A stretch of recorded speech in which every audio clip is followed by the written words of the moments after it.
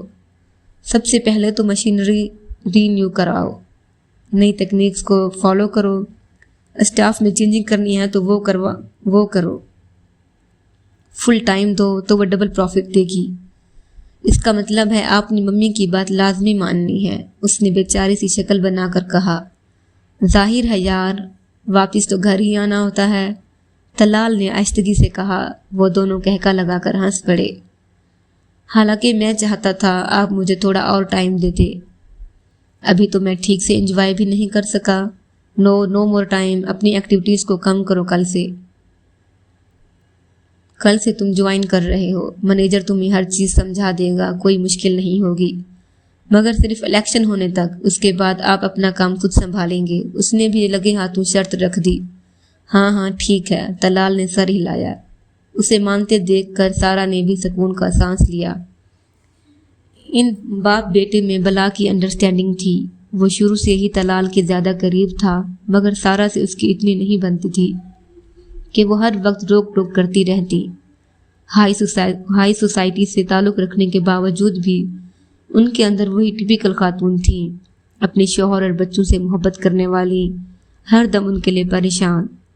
وہ خود ایک NGO چلا رہی تھیں، زیادہ تر وقت گھر سے باہر ہی گزرتا، مگر پھر بھی بچوں کے معاملے میں انہوں نے کبھی بھول چوک نہیں کی۔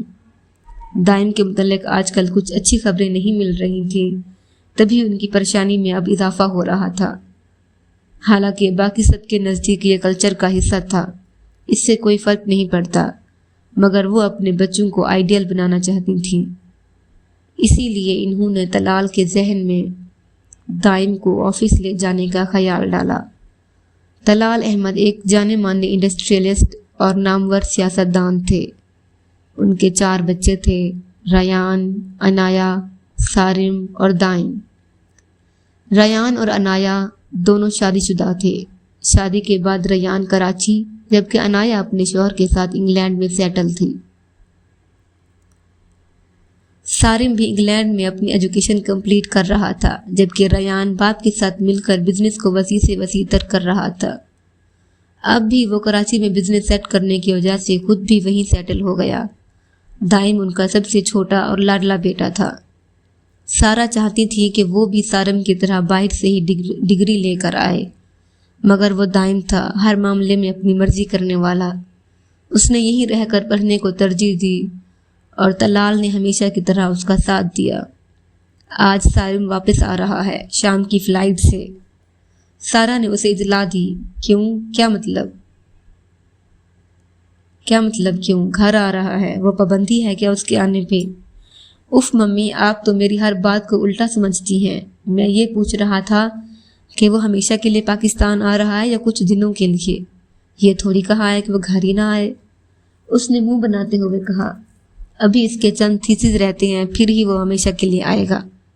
لیکن تم اپنے آفس کو اس کے حوالے کرنے کے خواب دیکھنا چھوڑ دو، اپنا کام خود سنبھالو۔ کیوں؟ میں کیوں دوں گا اس کو؟ I can run it on my behalf۔ وہ انگلی میں کی چین گھماتا باہر کی طرف بڑھ گیا۔ صارم سے اس کی گاڑی چھنی تھی، وہ جو بھی کہتا صارم ڈیڈی کی طرح اس کی ہر بات مانتا۔ اب بھی اس نے یہی سوچا تھا کہ صارم کے آتے ہی وہ آفس اس کے حوالے کر کے ہر ذمہ داری سے آزاد ہو جائے گا، مگر ممی نے ایک بار پھر اس کی ساری خوش فہمیوں پر پانی پھیر دیا۔ رات کے اس پہر وہ اپنے دوستوں کے ہمراہ سڑک پر آوارہ گردی کر رہا تھا۔ آج ارسلان کیوں نہیں آیا؟ اس نے چیونگم منہ میں ڈالتے ہوئے باقی دونوں سے پوچھا۔ اس کا ٹھکانہ گرلز کالج ہے، میرا تو خیال ہے وہ رات کو بھی وہیں کھڑا رہتا ہے۔ احمد اس کے ہاتھ پہ ہاتھ مار کر ہنسا۔ تبھی اس کے موبائل کی بیل بجی۔ ہیلو؟ ہاں لو، وہ میرے سامنے ہی ہے، خود ہی اس سے بات کر لو۔ احمد نے موبائل اس کی جانب بڑھایا۔ اس نے اچنبے سے فون پکڑ کر کان کو لگایا۔ ہیلو؟ ہیلو کے جواب میں نسوانی آواز سن کر اس نے فون کان سے ہٹا کر اسکرین آن کی۔ اسکرین پہ موجود نام دیکھتے ہی ماتھے پر بل پڑ گئے۔ اس نے فون کاٹ کر واپس احمد کی طرف اچھال دیا۔ تجھے کون سی آگ لگی تھی جو پہلی بار میں ہی میرے متعلق ساری انفارمیشن اسے دے دی؟ عجیب بلا پیچھے پڑ گئی ہے، احمد نے جواب میں ہنستے ہوئے موبائل کیچ کیا۔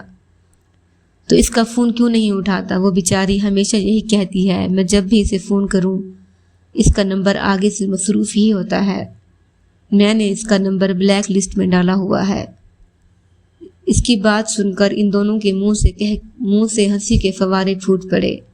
ویسے ایک بات تو ہے، ہل تو بھی گیا تھا وہاں جا کر، شارق نے اسے آنکھ مارتے ہوئے کہا۔ ظاہر ہے کوئی بھی نارمل انسان پہلی بار وہاں پر جائے تو ایک بار پاگل تو ضرور ہو جاتا ہے۔ پھر دوبارہ کب جانے کا ارادہ ہے؟ سارم نے پوچھا۔ فی الحال تو موڈ ہے نہ ٹائم، پھر کبھی دیکھیں گے۔ چل جیسی تیری مرضی، جب موڈ ہوا تو بتانا۔ وہ دونوں اس کے ساتھ ساتھ چلنے لگے۔ آج وہ 1 ہفتے بعد کالج آئی تھی اور اب سب سے نوٹس اکٹھے کرنے میں مگن تھی۔ عدن، میرے ساتھ بازار تک چلو، مجھے کچھ چیزیں خریدنی ہیں ابھی۔ چھٹی میں کافی ٹائم تھا جب شانزے نے اس سے کہا۔ ہرگز نہیں، پاگل ہو گئی ہو کیا؟ اماں سے جوتے کھانے کا کوئی شوق نہیں ہے مجھے۔ پلیز یار، مجھے کچھ چیزیں لینی ہیں، ارجنٹ۔ ہم وین کے آنے سے پہلے ہی واپس آ جائیں گے۔ پلیز منع نہیں کرو۔ وہ ہانیہ کی بچی بھی نہیں جا رہی، اب کس کے ساتھ جاؤں میں؟ اچھا تو پھر وین کے آنے سے پہلے ہی آنا ہے، دیر بالکل نہ ہو۔ کچھ پسو پیش کے بعد وہ بالاخر راضی ہو گئی۔ چادر اوڑھنے کے بعد وہ اس کے ہمراہ چل دی۔ سڑک پر تیز چلتے ہوئے عجیب سا احساس ہونے پر اس نے پیچھے مڑ کر دیکھا تو پاؤں کے نیچے سے زمین نکل گئی۔ اس نے فوراً شانزے کا ہاتھ زور سے پکڑ لیا۔ کیا ہوا ہے؟ وہ گاڑی ہماری پیچھے آ رہی ہے۔ شانزے نے ایک نظر پیچھے مڑ کر دیکھا، پھر خاموشی سے دوبارہ چلنے لگی۔ کیا ہوا؟ تم بول کیوں نہیں رہی عدن؟ تم لوگوں کے فیملی ایشوز تو نہیں چل رہے کسی کے ساتھ؟ کوئی دشمنی وغیرہ؟ کیا مطلب؟ اس نے حیران نظروں سے شانہ کو دیکھا۔ تم پچھلے 1 ہفتہ کالج نہیں آئی تو پورا 1 ہفتہ ہی اس گاڑی نے بھی وین کا پیچھا نہیں کیا، مگر آج ہی یہ گاڑی پھر سے۔ جسٹ شٹ اپ شانزے، تم مجھے ایسا سمجھتی ہو؟ نہیں یار، تم غلط سمجھ رہی ہو۔ میں نے اسی لیے پوچھا تھا کہ کوئی فیملی ایشو تو نہیں کسی کے ساتھ۔ اس کے دماغ میں جھکڑ چلنے لگے۔ ہماری تو کسی کے ساتھ کوئی دشمنی نہیں ہے، تو پھر یہ کون ہے؟ ایک بات تو واضح تھی کہ وہ اسی کے پیچھے آتا تھا۔ خوف نے چاروں طرف سے اسے اپنی لپیٹ میں لے لیا۔ شانزے، واپس چلو، مجھے بازار نہیں جانا۔ اسے اب احساس ہو رہا تھا کہ کالج سے نکل کر اس نے کتنی بڑی غلطی کی ہے۔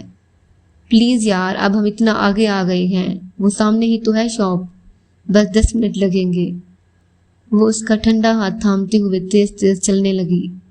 ایک بار پھر اس نے پیچھے مڑ کر دیکھا، لیکن اب وہ گاڑی وہاں نہیں تھی۔ دکان کے اندر داخل ہو کر ہی اس کی سانس بحال ہوئی۔ شانزے اپنے لیے چیزیں پسند کر رہی تھی، مگر وہ غائب دماغی سے ادھر ادھر دیکھ رہی تھی۔ کون ہو سکتا ہے وہ؟ کیوں آتا ہے میرے پیچھے؟ مجھے اماں کو سب کچھ بتا دینا چاہیے تھا۔ ہاں، آج جا کر میں اماں کو سب کچھ بتا دوں گی، پھر بابا خود ہی سارے معاملے سے نمٹ لیں گے۔ وہ کھڑی سوچ رہی تھی کہ شانزے نے اس کا کندھا ہلایا۔ چلو چلیں، ہو گئی شاپنگ؟ ہاں ہو گئی، وہ دکان سے باہر نکل آئیں۔ پریشان مت ہو، تم انکل سے بات کرنا، سب ٹھیک ہو جائے گا۔ اچھا یہ دیکھو، میں نے تمہارے لیے خریدا ہے۔ ہیں؟ کہاں گیا؟ ادھر ہی تو تھا۔ وہ شاپروں کو ایک ہاتھ سے دوسرے میں منتقل کر رہی تھی۔ او نو، اب کیا ہوا یار، وہ ریڈ بیگ تو وہیں پہ رہ گیا۔ اس نے افسوس سے ماتھے پر ہاتھ مارا۔ تم پاگل ہو گئی ہو کیا؟ دھیان کہاں تھا تمہارا؟ اب پھر واپس جانا پڑے گا اگر وین آ گئی تو۔ سوری یار، وہ پیچھے ہی تو ہے دکان، میں ابھی لائی، بس 1 منٹ۔ وہ دوڑتے ہوئے واپس اسی دکان میں گھس گئے۔ عدن وہیں سڑک پر کھڑی پیچھے مڑ کر اسے دیکھ رہی تھی۔ السلام علیکم مس عدن، نواب عالم، کیسے مزاج ہیں آپ کے؟ وہ جو کوئی بھی تھا اس کے بالکل قریب آ کر کھڑا ہو گیا۔ جاری ہے۔